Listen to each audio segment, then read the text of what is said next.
chapter is in ruins. The sector is at war. Warhammer 40k, for me, that's my childhood. Growing up painting small miniatures. And of course, I know that both of you and me really enjoyed both the first Dawn of War and of course Dawn of War 2, which was a really, really awesome game. Amazing. Even. And now it's time for the second big expansion. We had Chaos Rising, and now we have Retribution, which I've yet to actually have the chance to sit down with, but I've sent you out like my Imperial Guard to get killed in the blaze of glory for my glory.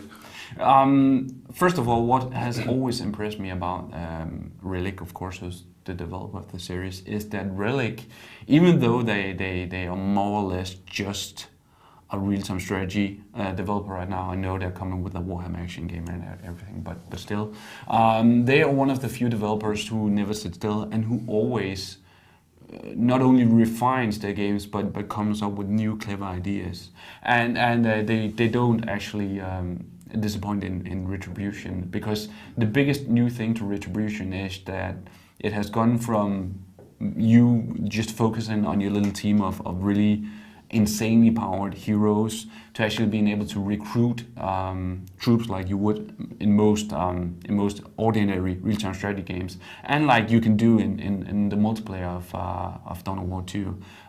That aspect they've put into the single player, and that makes for a whole nother game.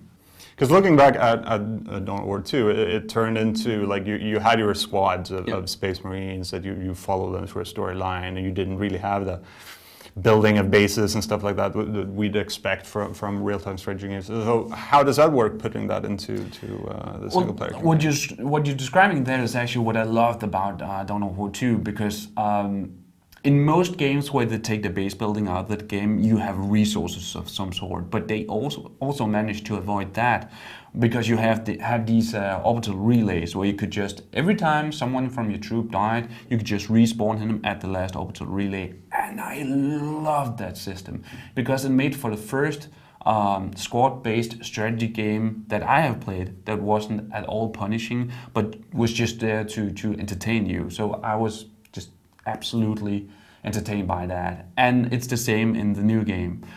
That being said, though, the small chests and everything you previously found that contained like all sorts of bonuses are now just has resources in them, and the resources you can actually use at these orbital relays to call in new troops. And it's not particularly a system I'm happy about, because it ruins what I really loved about the previous games, which was that you only had like 4 or 5 troops that you had to manage, and you had all their skills, and you could just focus on setting up really cool attacks or defenses while using these attacks. Whereas now it turns into much more of just ordinary real-time strategy game, and for the life of me, I can't see why they would make that decision, because it ruins most of what I previously found so great about the series.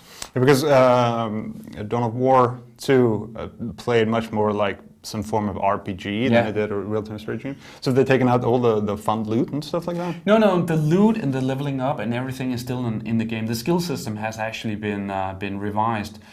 So now you're not, when you put in your points previously, you could put in points in strength and health and stuff like that. Now you just select what skills you want, and the points you put into the, I believe, 4 different skill trees just gives you a new skill every time. And I can see why they've done it. It's not really that big of a deal, but it still makes for another, or I would say a different game. And the whole loot aspect and the leveling up is still what drives me to play the game, because I love that, and I can't believe that more strategy games are not using it. It just ruins it for me when, even though they give you the option to actually just play with the heroes, you can also let the heroes stay behind in the base and actually get a bigger unit cap, so you can recruit more units. And it's so obvious from everything from the game balance to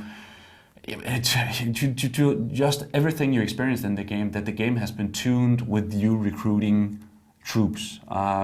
had it actually been 50-50 where you could just go ahead and use your heroes and play it like the previous games, it wouldn't really have bothered me that much. But so much of the ideas and everything that has gone into Retribution is clearly tuned about you recruiting new troops, and it just doesn't suit the game.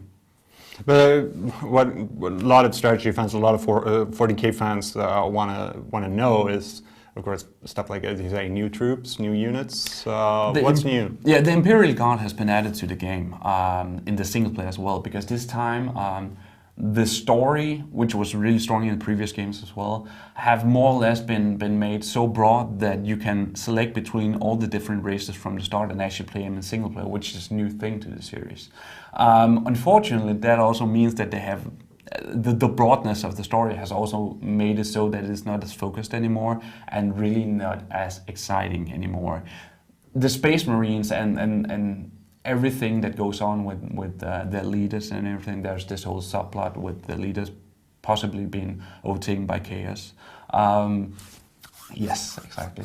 It is really good, it should be said, but to me, the story wasn't at one point of time as focused as in the previous games, and it really bothered me because it made me realize how much I enjoyed the stories in the previous games. So. But even though you started kind of a high note, it sounds like you're quite disappointed in Retribution. I am. I don't know if saying really disappointed is too strong, but I am definitely disappointed because, to me, the Dawn of War 2 series has always been about just going out and kicking ass with my troop of insanely overpowered heroes. You know, getting new skills and maybe even finding that cool piece of loot that just makes your commander just unbeatable or something like that. But that's not really the way the new game is set up. And to go from something so unique to actually making it seem, or at least remind me more of a just ordinary strategy game is really, really bothersome and is really disappointing to me.